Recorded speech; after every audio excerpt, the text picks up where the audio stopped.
you check the children. You're a little mad sometimes. Hi, I'm Chucky. Wanna play? Sometimes that is better. You're gonna need a bigger boat. Hey everyone, welcome to the Horror Show. I'm Cecil Laird. And you got Jaime and Fuego here. And we are here to do an unboxing and a review of a book. So let's go ahead and do the unboxing real quick. We are going to unbox the newest BAM horror box, and then we're going to be reviewing the Art of Goosebumps book that we got to take a look at. We're very excited to share about that, especially if you're a Goosebumps fan. But Indeed. let's take a look at this BAM horror box, shall we, Fuego? Bam, So bam. let me pull the top thing out, and okay, you go ahead and reach in for the first one. Doing it. Okay. Let's see what we got here. Oh, Something on the chain. all right. Ade Dewey Dembella. It's the Dembella amulet from Child's Play. Yeah. From Oh. Bride of Chucky, Yeah, I more was gonna specifically. say. This is hefty too, man. Check Wow, it out. that's cool. Yeah. The Give me the Dembella power. amulet Yeah. from Bride of Chucky is where it made, I think, yeah, its debut, right? Or was it Seed of Chucky? It might have been Seed of Chucky. I can't recall offhand. It was either unfortunately. Bride or Seed, but yeah, it says Ade Dewey Dembella Awake on the back. So yeah, that's definitely Something rad right off the bat. That's pretty freaking cool, honestly. I'm a big fan of that. I'm gonna hang on to that for sure, because we can put this around my Chucky doll. Like if I end up getting the Bride of Chucky doll, I can put that around his neck. That's pretty dope right there. Yeah. So far, this box Off is to a win. banger. All right, let's take a look at what's next. Yeah. I'll just grab the pin. Looks like the pin for this one is. I don't know exactly what that would be. I don't know. What do you think? Looks like maybe a Bride of Dracula or something. No derps. And I guess one of these is the pin from last month holding up a because candle. Yeah. they didn't have it last month, so they were going to send it maybe this viewers month. know right off the bat. So that's that. It's Can't say a no. young woman holding a candle. There's some candle in the background. Yeah, I don't know. It's a lady explorer. Maybe it's the haunting. Hmm. Fuego, you go ahead. Yeah. There is one more pin there if you want to grab one of the art pieces. I'll grab the pen. Let's see what else we got. Looks like an old school It is. Nosferatu. Yeah, either that or my eyesight is not what it used to be, man. I need to go get myself checked. I have can't my do- glasses coming in the mail. I saw your post about it. That shit is expensive being blind. It like is. me. Oh, maybe it's Frankenstein, actually. I was wondering if it's a side profile. Like I can't quite tell, but we can go back and check if you check out the episode for last month's BAM box. It said in the card what it was. I think that might be it right there, actually. That BAM box over there in the thing. But that's okay. It's not a big deal. So I'm gonna pull out Wedged the first under all bit that of vinyl. artwork. Oh, nice! So the signed bitchin'. artwork is the Taryn versus Nice. Freddy scene from Nightmare on Elm Street 3. Dream Warriors. That's pretty badass, honestly. I really like that. That's dope. Yeah. I'm a big fan of that. Yeah, so, one of my cool. favorite segments from that film. Indeed. So I think there's one other. This there should one be the more? celebrity autograph, Ah. if I'm not mistaken. Righty. Ah.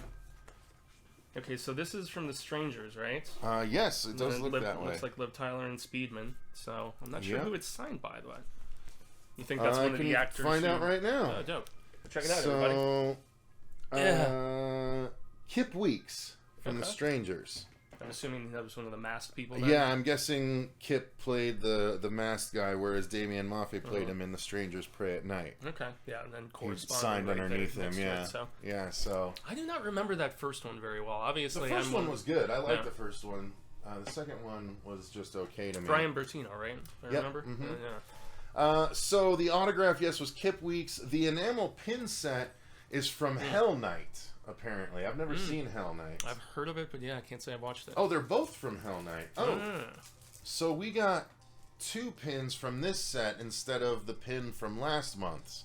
That's weird. Okay. Yeah, so that's not Frankenstein. That's not Nosferatu. It's someone from Hell Night. So I've never seen that.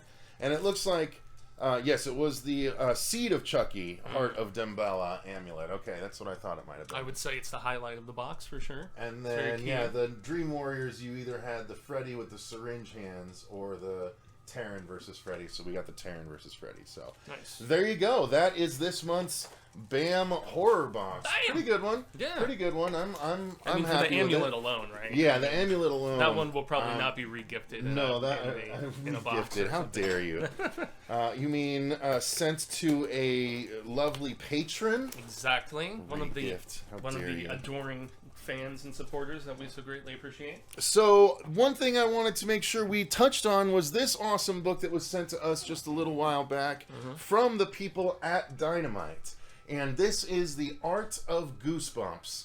And this book is, well, Fuego actually got to read through it because he read the original Goosebumps book, so I knew he was a good person to have talk about it. So, Fuego, why don't you let everyone know what this is and what it's about, what it's got in it, while I show off some of the interior to people. Yeah, so this is a book that was put together by, I believe it's Sarah Rodriguez, and it's essentially showcasing all of the Tim Jacobus, I believe is how you pronounce his last name.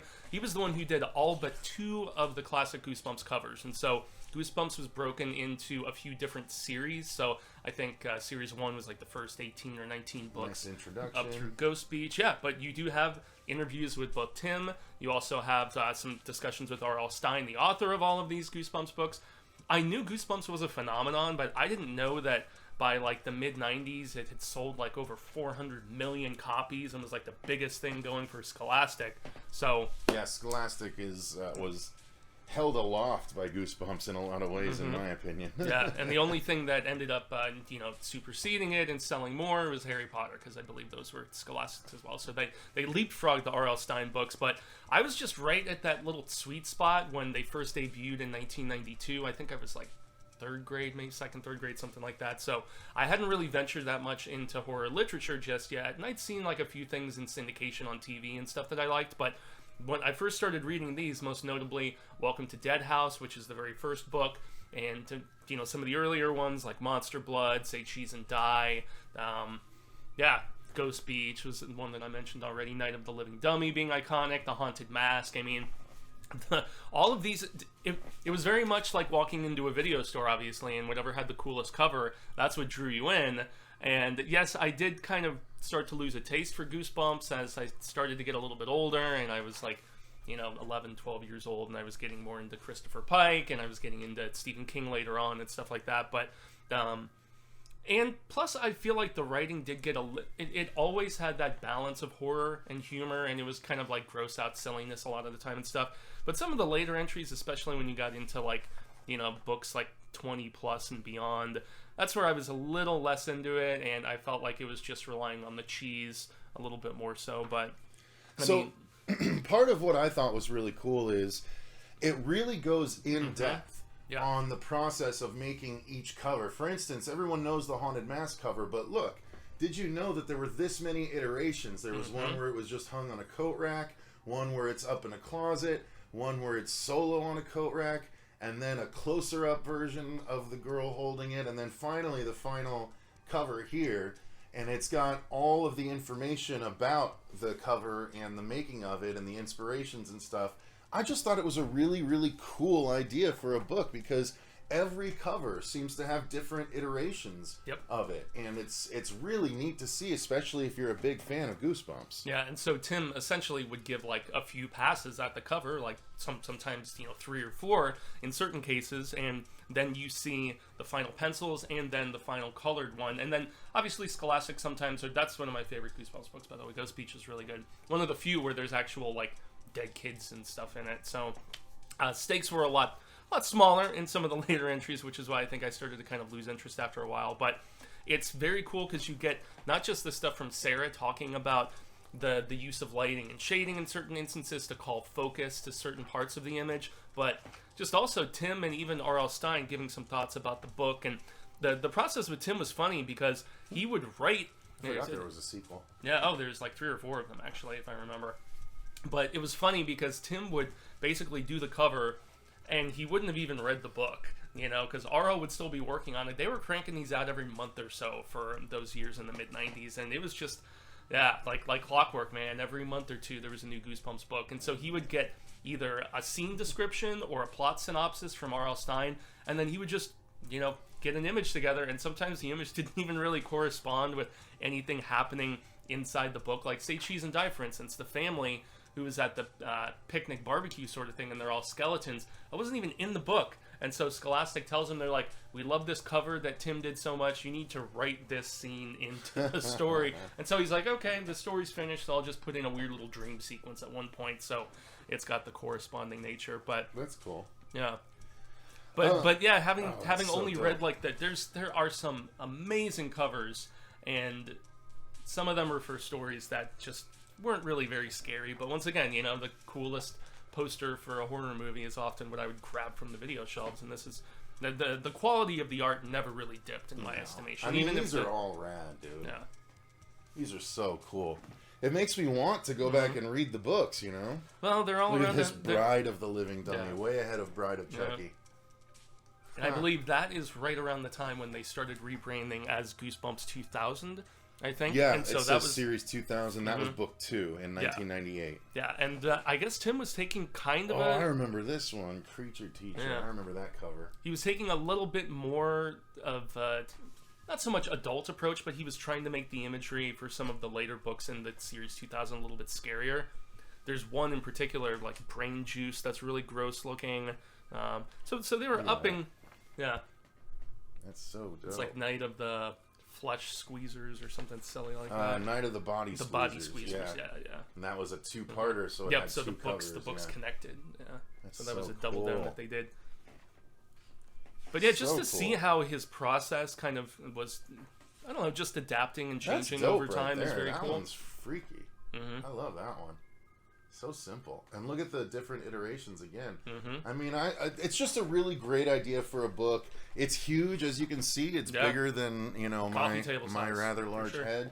So it's pretty awesome. Yeah, that's that Brain one, Brain Juice is That's pretty a great cool. cover. Yeah, it ups the gross and the scary factor for the covers. Now, I haven't read any of these Series 2000s by that time. I think it was like 96, 97, and the series was losing a little bit of steam, and then, unfortunately, RL had his contract not renewed with Scholastic, and so when you get to the very final book, it never even got published, unfortunately, and Tim did a cover for it and everything, and... Oh, really? So, There- yeah. So there's a... Okay. Was it not Ghost in the Mirror? I believe it's this one right here, The Incredible Shrinking Fifth Grader, so it didn't even see a release, unfortunately. Dang, so this one never came out, Yep. but there's the artwork for the R.L. Stein Goosebumps book that never did see the light of day. Yeah. But that's cool. Again, you wouldn't know about that unless you had this book. That's so dope. Yeah, oh, and and then so there's these Goosebump two- Gold books. Yep. Okay. And those weren't And actually... then live on the stage, too. Yeah, so Wow. these weren't even released either. So they were trying to do a relaunch, and that was the first time Tim was actually working with digital art as opposed to, Oh. because his process was pencils and then he would paint it, you know, for all of these. So he was veering into the digital medium as far as, you know, creating imagery. And then I had no idea there was a whole like touring live show of I didn't know Goosebumps. either. Yeah, it was in London and then made its way to some other places and talks a little bit about the movie, and just as a footnote, it mentions the sequel that was nowhere near as good. I was entertained by the Goosebumps movie, though.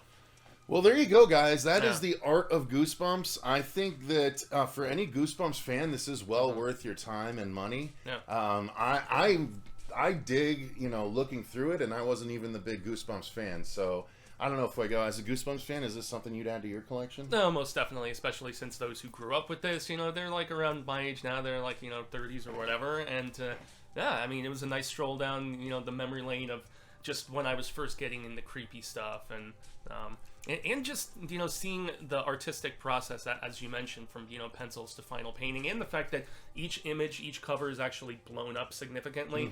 So whereas the original paperbacks were like around like that size or something, now it's like nice big blown up image, and you can see a lot of the detail maybe that you probably just overlooked in the process of, you know, reading the bookski.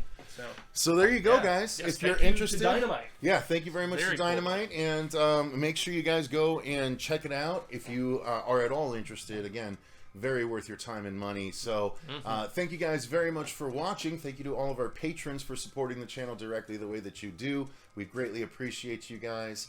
And until next time, I've been Cecil Laird. And gracias sobre Jaime Fuego. And remember, stay scared.